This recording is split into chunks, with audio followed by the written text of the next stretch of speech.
Ahora bajamos al nivel 2 del iceberg del estado Zulia.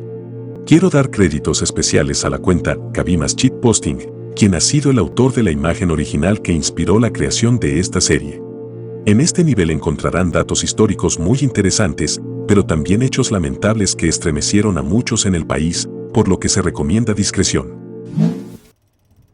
El choque del Pegaso. El año 1991 está marcado por una serie de misteriosas tragedias que sacudieron la región y enlutarían muchas familias en Venezuela. Quizás por fruto de una histeria colectiva o por mera casualidad, fueron varios los accidentes que ocurrían casi de forma consecutiva. Estos eran reseñados con preocupación en los principales medios de la época. Entre algunos de los más sonados, resaltan el accidente del vuelo 109 de Aeropostal que cubría la ruta Maracaibo-Santa Bárbara del Zulia, donde perderían la vida 45 personas tras colisionar contra el páramo de Torres un 5 de marzo de 1991.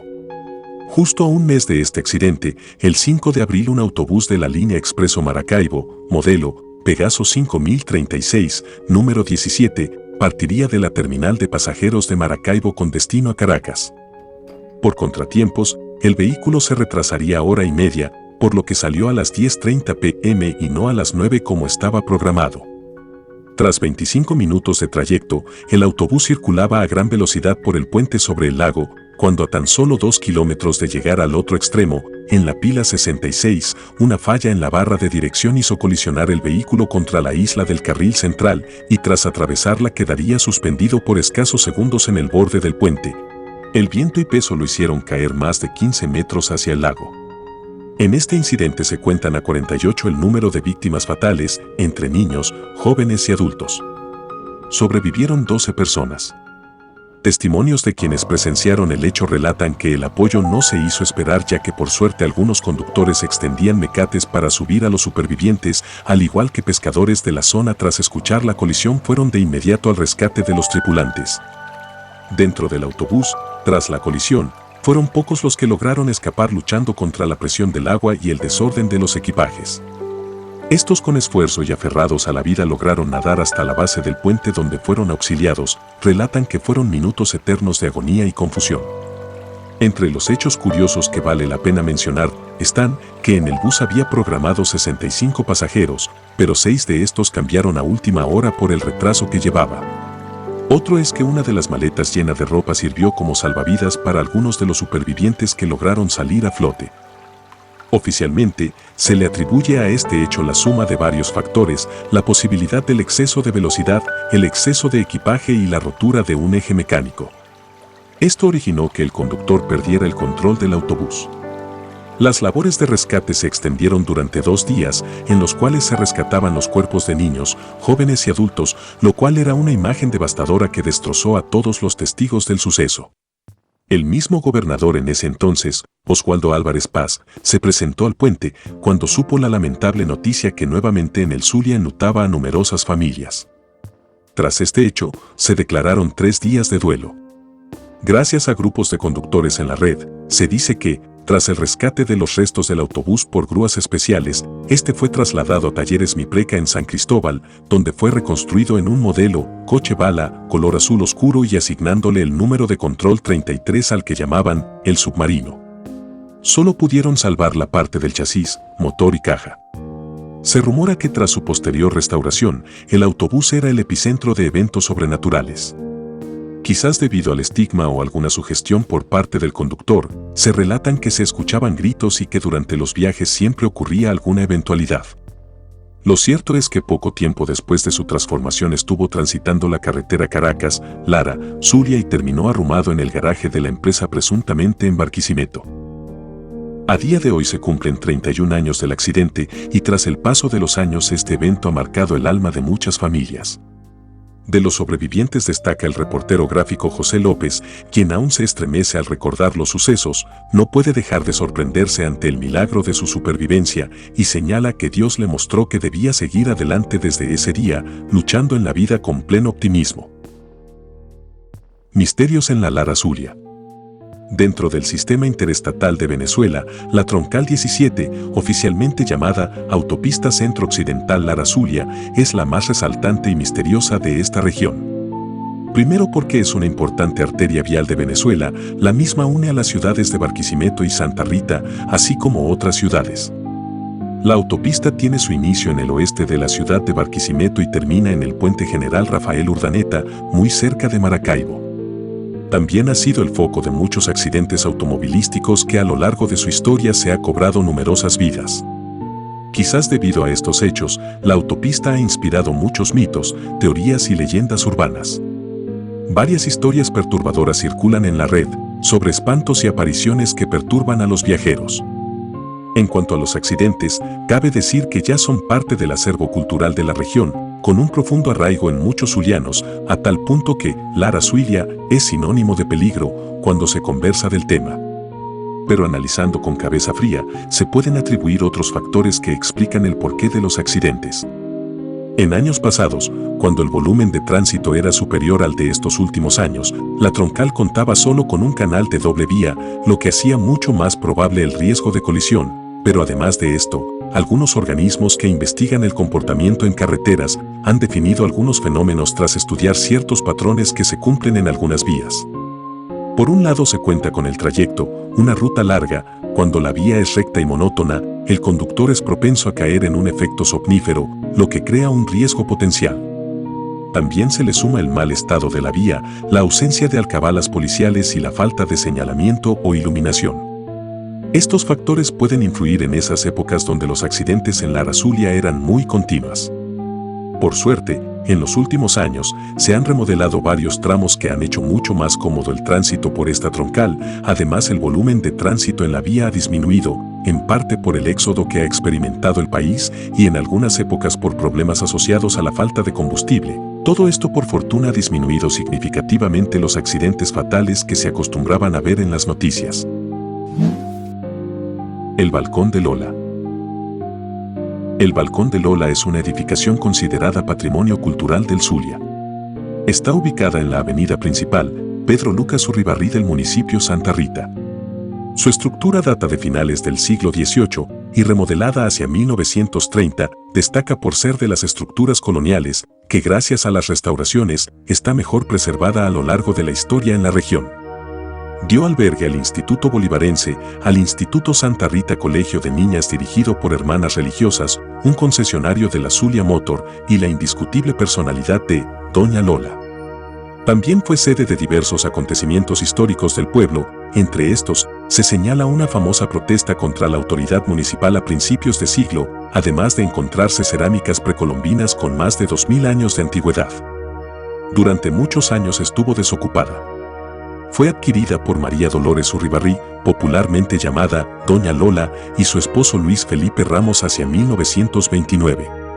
María destacaba en el pueblo por ser una mujer ejemplar y trabajadora. Nació en el sector de Puerto Escondido en el año 1904, murió el 22 de diciembre de 1997. El balcón no era original de la estructura, fue construido hacia 1930, año en el cual inicia su remodelación que duró 4 años. Se dice que fue construida con material extraído desde Isla de Toas. En 1998 fue comprado por la Corporación Alcaldía de Santa Rita y estuvo funcionando como museo, pero de forma interrumpida. A día de hoy se encuentra cerrado de forma temporal. El lugar es considerado como centro en donde se resguarda la memoria histórica de Santa Rita y sus pobladores. Congo Mirador.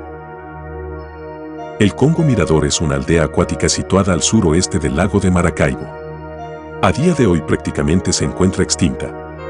Era conocida por su particular población, sus calles de agua, su transporte, que a la manera de Venecia solo es posible en peñeros, también por sus palafitos y además ser un punto turístico donde se aprecian inigualables vistas del relámpago del Catatumbo.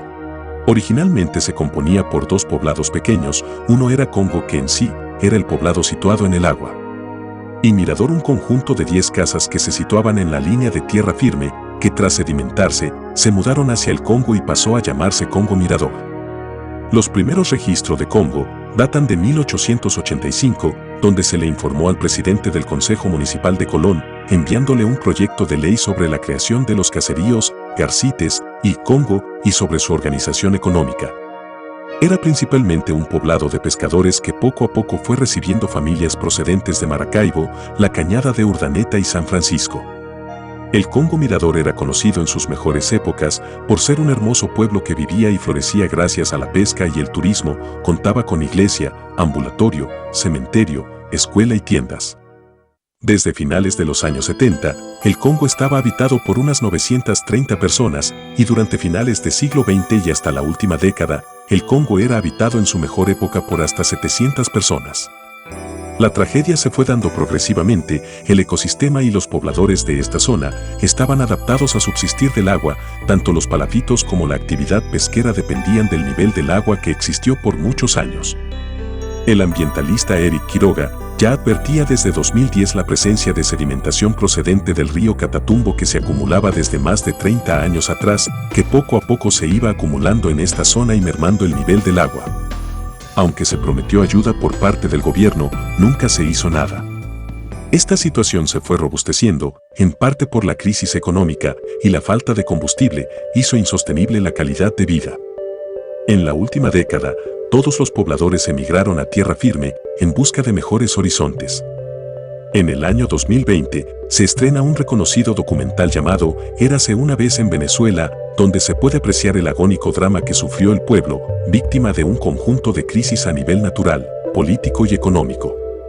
Según un reportaje que se hizo en junio de 2022 por NTN 24, en Congo Mirador es un pueblo fantasma, solo residen 8 personas, una de ellas es Iván de 80 años que lleva toda su vida en la zona y se niega a abandonar el lugar que lo vio crecer, y Rubeidis junto a su esposo, 3 hijas, su madre y su tía.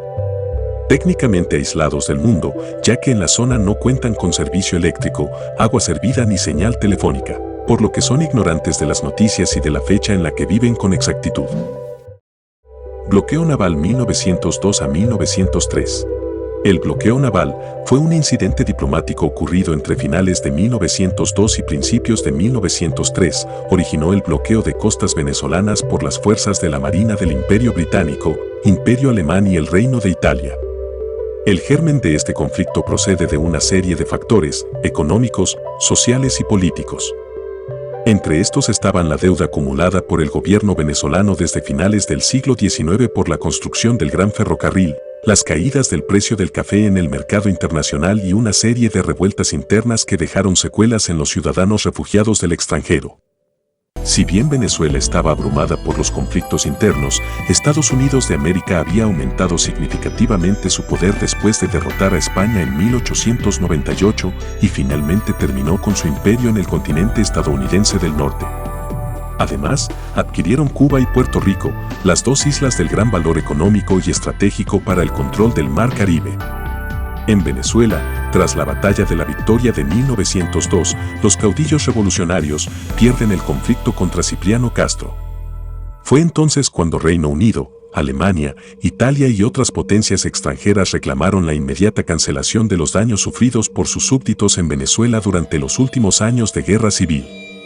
El cobro de estas deudas genera la crisis en diciembre de 1902, cuando se llevó a cabo el conocido bloqueo a las costas venezolanas como un clásico ejemplo de la diplomacia de cañonero aplicada por las grandes potencias de la época. El 24 de diciembre se procede a bloquear las costas de occidente del país por parte de la Armada alemana. El comandante de esto se dirigió al castillo de San Carlos de la Barra en los siguientes términos. Según ordenanzas de Su Majestad el Emperador de Alemania, declaro por la presente el bloqueo de los puertos venezolanos de Puerto Cabello y Maracaibo. El sábado 17 de enero de 1903, el cañonero SMS Panther apoyado por el crucero ligero SMS Falk, ambos de bandera alemana, persiguen una goleta mercante que había conseguido evadir el bloqueo naval a Venezuela e intentan pasar por la barra del lago de Maracaibo. El capitán del Panther, al no conocer la batimetría de aguas someras del sitio, encalló en los bancos de arena, entre la isla de San Carlos y la isla de Zapara, cerca del fuerte de San Carlos, por lo que quedó a tiro de su artillería. Poco después, los barcos comenzaron a bombardear el fuerte y el ejército venezolano respondió. Los artilleros venezolanos Manuel Quevedo y Carlos José Cárdenas, utilizando cañones Krupp de 80 milímetros que casualmente se fabricaban en Alemania, pudieron alcanzar el SMS Panther y dañarlo gravemente. Después de media hora de lucha, los alemanes se retiraron. 6 personas resultaron heridas en este operativo en Castillo San Carlos, que estaba encabezada por el general Jorge Antonio Bello. El martes 20 de enero de 1903, el crucero protegido SMS Viñeta arribó desde Puerto Cabello para ayudar al Panther y al día siguiente realizó un bombardeo de 8 horas en el pueblo desarmado de San Carlos, matando a unas 40 personas. Poco después, los Panthers lograron abandonar el distrito. Toda esta violencia ocurrió sin una declaración de guerra previa por ninguna de las partes y sin que Venezuela cometiera un delito contra el agresor, por lo que no era necesaria una respuesta tan drástica. El bloqueo fue levantado en virtud de los protocolos firmados en Washington el 13 de febrero de 1903 con los agresores y otras naciones, para cuyas discusiones Venezuela nombró como representante diplomático al ministro estadounidense acreditado en el país, Herbert Woolcott Bowen IV, ya que Estados Unidos estuvo como mediador al ser un partido neutral en la situación. Aunque, oficialmente, se dice que este hecho fue ejecutado ya que la deuda venezolana ascendía a un monto exorbitante, mayor al ingreso fiscal del país, otras teorías señalan que este bloqueo y ataque a la soberanía del país fue un experimento en el que se sopesaron el control imperial mundial, que para ese entonces estaba siendo disputado por distintos frentes hegemónicos encabezada por Estados Unidos y Europa. En este experimento, Estados Unidos hizo una hábil jugada política para provocar el conflicto y sobre esa base dirimir áreas de influencia ante el poderío europeo. Destrucción del Saladillo. El Saladillo es un popular barrio de Maracaibo que, bajo la opinión de muchos cronistas, está íntimamente ligada con la fundación de la ciudad, del que se tienen menciones históricas desde el siglo XVIII. El nombre de El Saladillo se originó por su ubicación al lado de un par de salinas llamadas Salina Ancha y Salina Angosta, salinas que iban desde el frente del actual malecón, puerto de Maracaibo, hasta Puente España en la ciudad de Maracaibo. Sin duda fue el epicentro de numerosos avances de toda índole, tecnológico, organizacional y cultural. Al hablar de la popular urbe, debemos recordar sus casas con estilo colonial, de altos ventanales y puertas, zaguanes, gárgolas y sus tan conocidos techos de teja roja, también a los famosos nombres de los sectores y bodegas, letras de inspiración para algunos gaiteros, como lo fueron Fuego Vivo, Las 15 Letras, Puerto Arturo, La Caramelera, Los Biombos, La Mala Ley, entre otros. Debe destacarse al antiguo Saladillo como un ejemplo de avance urbanístico sin precedentes en su época.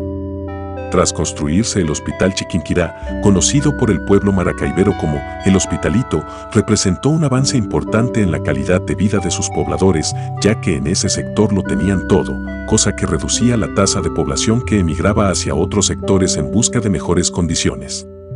Las características físicas que poseía el Saladillo, muy bien la pudieron convertir en una pequeña ciudad. Su distribución urbanística comprende desde la calle Ayacucho, avenida Nide 11, por el este, y la avenida 15 Delicias por el oeste. También en el sentido norte-sur, estaban la calle Pacheco y la calle La Marina, hoy llamada avenida Libertador. Estuvo distribuido a lo largo de 59 manzanas con un tamaño que abarcaba casi medio kilómetro, se contaban unos 1.900 inmuebles y 15.000 habitantes. No puede olvidarse tampoco los nombres originales de calles y sitios populares que aún quedan en la memoria de muchos zulianos, como lo son el Callejón de la Gaveta, Puerto Arturo, La Caramelera, La Bac, La Mala Ley, Fuego Vivo, La Perdición, Los Biombos y Pascualito, entre otras. De acuerdo a datos históricos, en marzo de 1970, el presidente Rafael Caldera inició el acto oficial de la denominada remodelación del casco urbano, bajo la promesa de progreso y reactivación económica. Estos actos se llevaron frente a la Basílica. Las labores logísticas no se hicieron esperar, el gobierno negoció el desalojo de las familias a cambio de una compensación económica que no alcanzaba ni para la inicial de un apartamento en las Torres del Saladillo, lugar que se destinó para los desalojados. Algunos no accedieron al trato y manifestaron su descontento, pero muchos, convencidos por las falsas promesas, accedieron al desalojo.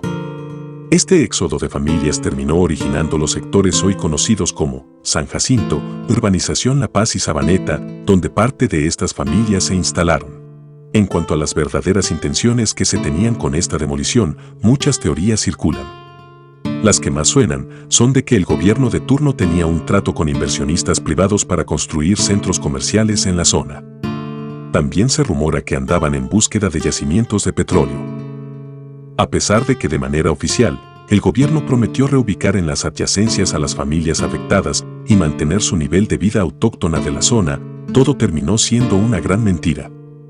Las labores de demolición comenzarían, según los cronistas, tumbando desde la calle Urdaneta, frente a la bella Plaza Bolívar, derribando una a una todas las manzanas o cuadras hasta la llamada calle Padre Añez, frente a la Basílica de Chiquinquirá. Esto fue un golpe duro para todos los saladilleros, quienes no han dejado de expresar su descontento por este crimen. Esto se ha manifestado ampliamente en la cultura zuliana, gracias a las populares gaitas que han servido de protesta pacífica en diferentes épocas. Tras la demolición, se renovó el discurso y se maquilló en un plan cultural, bajo el concepto de memorial, en el cual se expusieron obras de Jesús Soto, Víctor Valera, Lía Bermúdez y Pedro Vargas, lo que originó el llamado Paseo de Ciencias o Paseo Ciencias popularmente. Durante los años 70, 80 y 90, este sector se convirtió en el tenebroso paseo de la indolencia arquitectónica, ornamental y humana, fue refugio de indigentes, atracadores, alcohólicos y adictos, sirviendo de espacio para la degeneración social. Entrado el nuevo siglo, durante el gobierno de Manuel Rosales, se inició el proyecto que convirtió el espacio que estaba frente a la basílica en lo que hoy se conoce como Paseo Chinita. Una atractiva plaza que alberga un monumento a la patrona de los zulianos. Este proyecto tuvo sus detractores en sus días, ya que, como se suele rumorar, se usó para inflar costes y desviar fondos. Igualmente, se llevó a cabo y proporcionó un espacio emblemático para la ciudad en la actualidad. También, el espacio detrás de la iglesia Santa Bárbara estuvo tapado por latones durante años. Hasta el mandato de Arias Cárdenas, quien lo convirtió en un agradable espacio, adornado de luminarias, camineras y árboles, la cual conecta con la Plaza Bolívar. Actualmente, el Saladillo quedó reducido a 3 áreas emblemáticas. Áreas en las que aún se puede percibir parte del espíritu de antaño. Estos lugares son las Torres del Saladillo, originalmente una villa deportiva, que sirve de barrio vertical para la población saladillera. La calle Carabobo es la zona más parecida a lo que fue el antiguo Saladillo, en lo que representa su arquitectura y espacios coloridos, y el Pozón del Saladillo, un salón de eventos y espectáculos que reúne a toda la comunidad zuliana y a los gaiteros. Ataques piratas en Maracaibo. ¿Sabías que la palabra muérgano es un venezolanismo que procede del apellido del famoso pirata Henry Morgan, quien asoló las costas del Caribe durante parte del siglo XVII? En los años 1666 y 1669 Maracaibo y las costas del lago de Maracaibo fueron víctima de los peores y más crueles ataques de estos bandoleros. Esto eran fruto de una guerra comercial que se libró en esa época, la denominada Guerra Anglo-Española, en la que se hacía evidente la lucha por el dominio del mar Caribe entre los reinos de Inglaterra y España. En 1666 François l'Olonnais, tras armar una flota de 8 naves y 650 hombres, tenía planeado atacar costas del Caribe meridional. El Olonnais se dirige al Golfo de Venezuela, desde donde bordea la desembocadura del lago de Maracaibo. Allí se encuentra el castillo de San Carlos, armado con 16 cañones, construido para proteger las rejas de Maracaibo de los piratas. Lograron hacerse del castillo en menos de 3 horas. De allí procedieron a Maracaibo y encontraron la ciudad enteramente desierta, pero estaban provistos de muchos alimentos, ganado, vino y mucho aguardiente. La expedición tuvo éxito y saqueó unos 20,000 reales, diversos bienes y 20 prisioneros torturados. Se apoderaron de las mejores casas militares e hicieron de la iglesia su cuartel general. No encontraron otros tesoros, por lo que François envía un equipo para capturar a algunos pobladores, para sacarles información de dónde estaba escondido el codiciado tesoro. Los saqueos y las torturas fueron más horribles que nunca. Las iglesias fueron quemadas y todos los barcos enemigos destruidos. El botín para recolectar era bastante impresionante. Durante 2 meses continuaron saqueando las plantaciones, esclavizando a la gente y recolectando todo tipo de riquezas, alimentos y materias primas que podían convertirse en dinero. Los prisioneros ricos fueron sistemáticamente torturados para averiguar dónde guardaban el resto de sus riquezas. Tras la expedición de Maracaibo, los piratas se trasladaron a Gibraltar, al sur del lago de Maracaibo, importante punto de embarque del cacao y el tabaco barinás, muy valorado en Europa, donde destruyeron una guarnición de 500 soldados. A pesar de pagar un rescate de 20.000 monedas de oro y 500 cabezas de ganado, los oronianos saquearon la ciudad y obtuvieron 260.000 monedas de oro, piedras preciosas, lingotes de plata, seda y esclavos. El desastre que vivió Gibraltar fue tan grande que la ciudad nunca se recuperó de tal ataque. Los filibusteros celebraron rápidamente con bailes y juegos, despilfarrando su nueva riqueza. En 3 semanas, los piratas se quedaron sin botín en las tabernas y burdeles de Maracaibo. 2 años más tarde, Henry Morgan, con 15 naves y unos 600 hombres arribó a Maracaibo, pero encontrándola abandonada, la banda de asaltantes cometería un sinnúmero de fechorías en los pobladores atrapados y apresados para obtener los pretendidos tesoros que supuestamente habían ocultado al saber de su llegada. Según el cronista neerlandés, en esta ciudad atormentaron a los vecinos golpeándoles con palos, quemándoles con cuerdas caladas entre los dedos y cometiendo ahorcamientos. Las crueldades continuaron, especialmente se ensañaron con un portugués de unos 60 años, a quien alguien atribuyó ser muy rico, fue tratado con barbarie al aplicarle trato de cuerda hasta romperle los brazos. En cierto momento verificaron la posición de los vecinos de Gibraltar, pero después de revisar la ubicación defensiva y ventajosa del gobernador y sus acompañantes decidieron partir. Luego de una aparatosa huida, Morgan logra escaparse con astucia hacia Jamaica, donde se asentó un tiempo. Siguió con sus acostumbrados saqueos por orden de la corona de Inglaterra. Todos estos hechos y excesos le lograron honores y puestos de poder, pero también le pasaron factura a su salud, ya que sus últimos años se vio deteriorada al extremo y derivaron en su muerte a los 53 años. Se dice que desde sus saqueos en Maracaibo el término Morganers, nombre que se le daba a los seguidores de este pirata, evolucionaría al actual muérgano, que se usa en Venezuela para describir a personas descaradas y faltas de respeto. Incendio en Sabaneta 1994.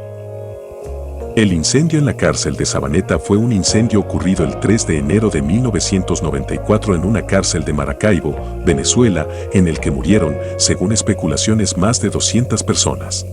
El lunes 3 de enero de 1994, desde tempranas horas de la mañana se registró un motín entre reclusos de la cárcel de Sabaneta, también llamada La Modelo. Cuando lograba divisarse humos desde la distancia, llamó la atención de los vecinos y la prensa. Según los testimonios de los periodistas, los guardias negaban que estuviera ocurriendo algún desastre, solo le decían que estaban quemando basura dentro del patio de la cárcel. Cuando era evidente lo que ocurría, familiares y vecinos de la zona pudieron ser testigos a la distancia del lamentable hecho. A las 4 p.m., la gobernadora de aquel entonces, Lolita Anillar de Castro, dio las primeras declaraciones. Los que pudieron presenciar relatan eventos estremecedores, llenos de crueldad, confusión e impotencia que dejaría una llaga en sus almas. Se relatan decapitaciones, desesperación de muchos reclusos que se escondían y se amontonaban por el calor, otros que preferían morir por disparos de los guardias antes de quedar calcinados y otros testimonios desgarradores. Es difícil determinar cuántas personas murieron ya que no existe una lista oficial de prisioneros registrados. Tampoco se sabe cuántas personas había en la prisión cuando comenzó el motín. Los funcionarios penitenciarios dijeron que Sabaneta tenía 3.400 reclusos en el momento de la explosión frente a los 800 que era la capacidad de la cárcel. Era evidente el hacinamiento, la superpoblación, la falta de alimentos y las enfermedades que se propagaban. Además del problema de determinar el número de víctimas, se temía una posible epidemia, por lo que autoridades sanitarias decidieron vacunar a todos los habitantes del lugar. Se dice que el origen de este incendio fue producto de una venganza llevada, presuntamente, por la banda de Los Guajiros, que quisieron vengar la muerte de uno de sus compañeros. Estos usarían gasolina para iniciar el fuego. La periodista Miriam Zambrano reseñaría en aquel entonces: esta tragedia que marcó a muchas familias zulianas por tener algún pariente preso y que fue víctima de este voraz incendio, dejó ciertas interrogantes en las comunidades, por ejemplo, porque los funcionarios del Ministerio de Justicia y la Guardia Nacional que estaban de guardia, no buscaron ayudar a los reclusos cuyos cuerpos ardían tras las voraces llamas que consumían todo a su paso. Esta lamentable tragedia nacional y que fue noticia mundial dejaba al descubierto el submundo y las deformaciones del sistema penal venezolano para ese momento, lo que obligó a las autoridades nacionales a tomar decisiones de urgencia como lo fueron la intervención de Sabaneta y acciones penales contra los funcionarios de guardia. Este no fue el único hecho lamentable ocurrido en esta penitenciaría, otras masacres que resaltaron se repetirían en 1997 así como hechos de corrupción a lo largo de esos años. Los vecinos eran extorsionados y perturbados por los continuos tiroteos y fiestas que se hacían dentro del recinto. El último hecho se registraría en 2013 tras un tiroteo que se efectuaría entre Pranes y sus pandillas por el control de la cárcel que dejó 16 muertos. También se señaló que dentro del recinto vivían familiares de los presos, tanto niños como mujeres embarazadas. Todo este hecho detonaría la intervención por parte de efectivos militares y se procedería al traslado de los 1.900 privados de libertad a otros centros penitenciarios del país. Se hicieron requisas que revelaron la condición privilegiada en la que vivían los pranes de mayor nivel dentro de la cárcel, así como las armas, drogas y lujos que ostentaban. A principios de 2014, se inició la deconstrucción del área interna. Se contrataron trabajadores, muchos de los cuales eran vecinos de los barrios San Pedro y Libertad, cercanos al penal, para derribar los muros ladrillo a ladrillo. Estas supuestas obras continuaron durante 4 meses hasta que se suspendió por los días feriados. Los trabajadores regresaron más tarde, pero ya no se les permitió el acceso. Los vecinos del distrito observaban todos los días que las camionetas entraban y salían principalmente por los portones del anexo de mujeres. Se llevaron todo. Ventanas, puertas, rejas, láminas de cerámica, láminas de zinc y asbesto, sanitarios completos, hasta ladrillos en buen estado, declararían los vecinos. Luego de ese hecho, se hicieron muchas promesas de proyectos carcelarios que no se llegaron a concretar. Se sabe que para 2016 esta cárcel funcionó como un museo penitenciario.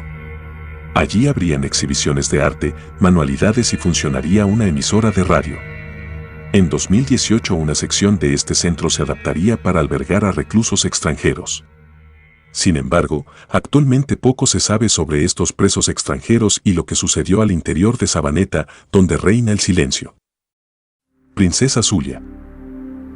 El nombre Zulia, según la leyenda, corresponde a la identidad de la princesa de una región motilona, hija del cacique Ciñera, quien gobernó un extenso territorio que comprendía las actuales ciudades de Arboledas, Cucutilla, Salazar, San José de la Montaña y Gramalote del departamento norte de Santander, en Colombia.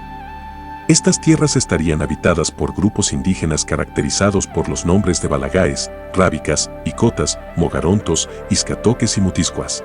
La princesa Zulia era bien conocida entre los aborígenes de la región por la hermosura de su cuerpo y la belleza espiritual que adornaba su semblante.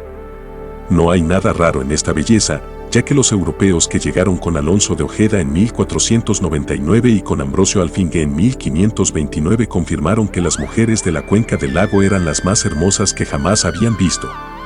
Cuentan las antiguas crónicas que Zulia era esbelta y su cintura se balanceaba como las palmas de su tierra cuando las acariciaba el viento. Pero también decían que era una mujer de temple y valor. El cacique Ciñera se hace jefe de una confederación de tribus por pedido de sus compañeros, ya que tras la llegada de los colonizadores europeos, las amenazas y conflictos eran constantes contra su pueblo. Dentro de este ambiente nacería y crecería Zulia, quien años después seguiría el ejemplo de su padre.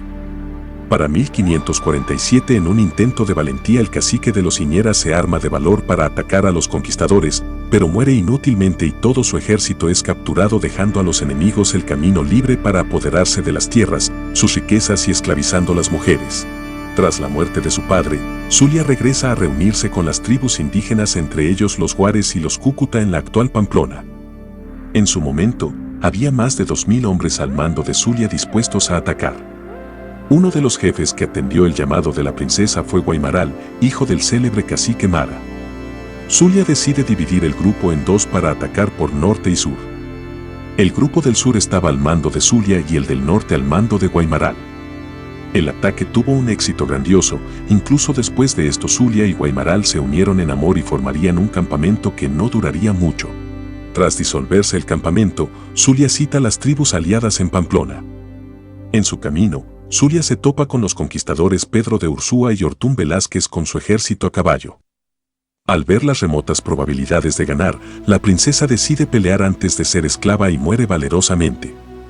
Al ver esa masacre y a su amada muerta, Guaymaral huye de la batalla en su caballo a esconderse en las selvas.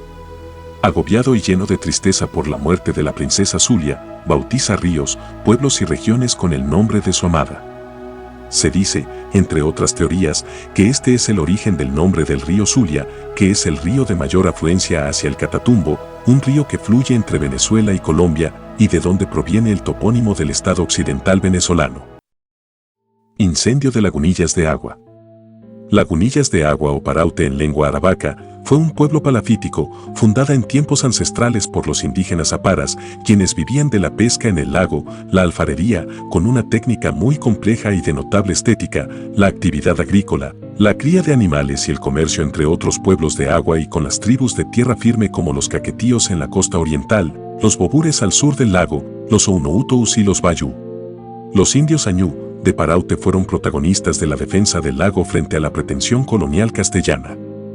El cacique Tomaenguola es un símbolo de esa épica resistencia a la que continuaron Camiseto y Mataguelo sumados a la gesta nigaleana de 1607.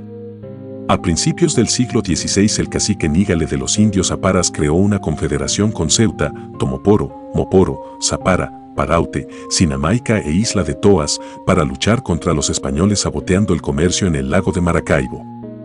Nígale fue capturado y ejecutado en 1607 por Juan Pacheco Maldonado, terminando así la resistencia indígena en la región. De acuerdo a las fuentes, Paraute fue el término usado por los indígenas, entre estos los añú y los aparas, desde tiempos ancestrales para referirse a este territorio. Luego, Nuestra Señora de la Concepción de Lagunillas fue el primer nombre castizo adjudicado al actual municipio Lagunillas en 1730 y luego en 1774 se le llamó Nuestra Señora de la Candelaria de Lagunillas. Con el descubrimiento del campo Lagunillas en 1926 con el Pozo Lago 1, el pueblo experimentó un rápido crecimiento dada la afluencia de obreros desde otras partes del país y desde las Antillas. La riqueza fácil lo convirtió en sitio de bares y riñas. En los primeros años 30 la Royal Dutch Shell construyó un dique de contención, el cual secó las lagunas naturales en la costa oriental. Allí construyeron pozos, instalaciones y residencias creando lagunillas de tierra. El 13 de noviembre de 1939, un pavoroso incendio destruyó Lagunillas de Agua con un saldo de más de 200 muertos. Existen varias hipótesis sobre las causas del incendio que impulsó el definitivo y determinante traslado de la población a tierra firme. Lo cierto es que la actividad petrolera produjo una capa aceitosa sobre el lago, la cual tenía el potencial de incendiar las casas de madera construidas sobre palafitos en el lago. Una hipótesis es la caída accidental de una lámpara de queroseno al lago desde el bar Caracas. Otra es un incendio provocado por una compañía petrolera cuando se iba a vencer su concesión. Dicha compañía ayudó a la reconstrucción y conservó la concesión.